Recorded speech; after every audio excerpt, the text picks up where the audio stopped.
வணக்கம் மக்களே. இந்த வீடியோ அப்படிங்கிறது கம்மிங் வீக் நிஃப்டி எப்படி இருக்க போது அண்ட் ஈரான் இஷ்யூ இன்னும் தீவிரமாக போயிட்டு இருக்கு. ஆயில் ப்ரைஸ் வந்து ஸ்டேபிளாக வந்து ஒரு 9800 அந்த டாலர்ஸில் நின்றுகிட்டு இருக்கான்.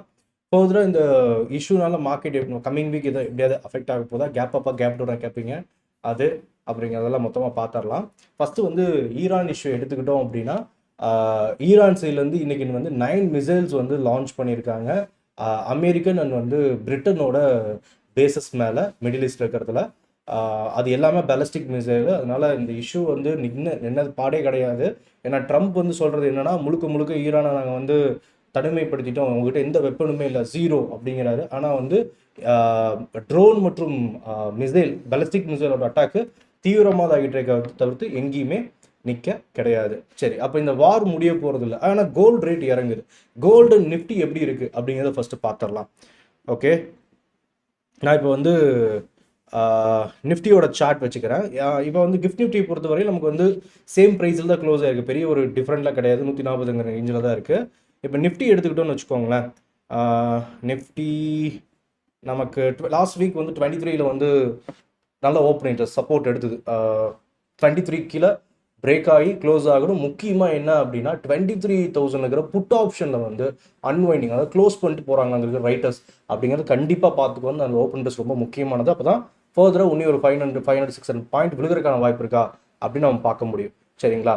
தென் நம்ம coming week support and resistance முக்கியமாக இது டபுள் பாட்டமானு கேட்பீங்க எல்லாருமே. அதை விட்டுருங்க.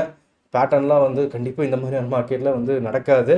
மேபி ரிவர்சல் ஆச்சு அப்படின்னா நமக்கு வந்து 300 இருக்கு இல்லைங்களா, 300-370 இந்த ஜோன் இருக்கு இல்லைங்களா, இது வந்து ஒரு முக்கியமான ரெசன்ஸ் வச்சுக்கோங்க. அது பிரேக் ஆகிடுச்சுன்னா மேபி கொஞ்சம் பாசிட்டிவாக இருக்கலாம் அப்படின்னு ட்ரை பண்ணும் ஹையராக. அண்ட் உள்ளேயே ஓப்பன் ஆகிறாங்கும் போது இந்த ஜோன் இருக்கு இல்லைங்களா, இந்த ஜோனுக்குள்ளேயே ஓப்பன் ஆகிறான்னு வச்சுக்கோங்களேன், நமக்கு முடிஞ்ச அளவுக்கு வந்து bottom to top to bottom வந்து கன்சாலிடேட் ஆகலாம். இது பிரேக் ஆனாதான் இந்த சப்போர்ட் அண்ட் ரெசன்ஸ் 374 கீழே வந்து 23,030 23,000 வச்சுப்போமே, அது பிரேக் ஆனால் மட்டும் தான் ட்ரெண்டிங் வரக்கான வாய்ப்பு இருக்குது. 1 hour பிரேக் அவுட் பார்த்துக்கோங்க. தென் நெக்ஸ்ட் வந்து பிரேக் ஆகிடுச்சு மேலே ரெசன்ஸ் 370 மேலே பிரேக் ஆகுது அப்படின்னா நமக்கு வந்து 860 வரை போகலாம். கீழே ஆனால் சப்போர்ட் இல்லை ப்ரோ, எனக்கு கீழே தான் பிரேக் ஆகும் கண்டிப்பாக திரும்பி நினைக்கிறீங்கன்னா கீழே உங்களை வரவேற்கிறக்காக உங்களுக்கு 22,500 வெயிட் பண்ணுது.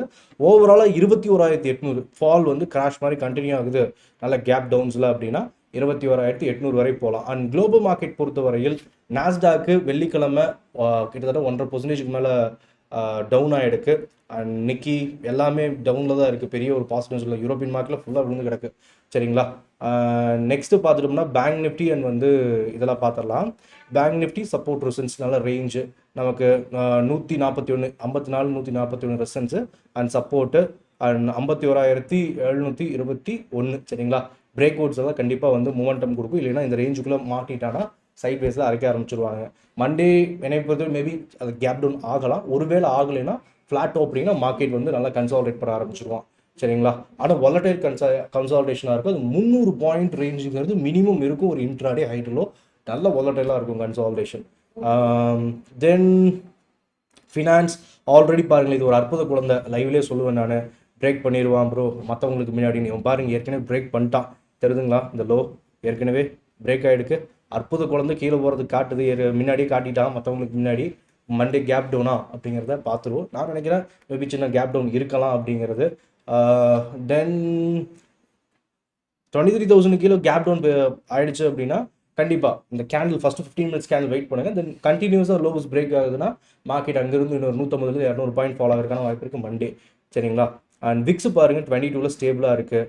அது போக நம்ம கோல்டு சார்ட் எடுத்துக்கலாம். கோல்டு பாருங்கள், கோல்டுக்கு லைவ்லேயே நான் சொல்லியிருந்தேன். கோல்டு வந்து அதாவது XAUSD வந்து 4,253 வரை வரணும் அப்படின்னு மினிமம் உனி ரேஞ்ச் இருக்குது. 5% உனி டவுன் ஆகிறதுக்கான வாய்ப்பு இருக்குது. கிராம் ஏற்கனவே 13,300 வந்துருச்சு. உனி இறங்கலாம் வாய்ப்புகள் இருக்குது. சரிங்களா? என்னை பொறுத்தவரையில் மினிமம் 5% உனியும் மினிமம் 5% மேக்ஸிமம் 15-16% ரேஞ்ச் இருக்குது. சரிங்களா? மேக்ஸிமம் அதை பார்த்துடலாம். அண்ட் வந்து ஓரளவுக்கு இது புரிஞ்சிருக்கும். அண்ட் நாளைக்கு ஒரு நாள் பாக்கி இருக்கேன். நீங்கள் சாட்டர்டே வீடியோ வந்துடும். நாளைக்கு வந்து என்ன நடக்குதுன்னு தெரியாது. ட்ரம்ப் ஏதாவது நியூஸ் கொடுக்குறாருல, இந்த அட்டாக் தீவிரமாக போதா, அதுக்கேற்ற மாதிரி தான் மண்டே வந்து மார்க்கெட்டுங்கிறது ஃபங்க்ஷன் ஆகும். நான் ஏதாவதுன்னா நம்ம டெலகிராம் குரூப்பில் அப்டேட் பண்ணுறேன். அண்ட் இந்த வீடியோ பிடிச்சிருக்கும்னு நினைக்கிறேன். லைக் பண்ணிக்கோங்க, கமெண்ட் பண்ணிக்கோங்க. நம்ம அப்புறம் பார்க்கலாம்.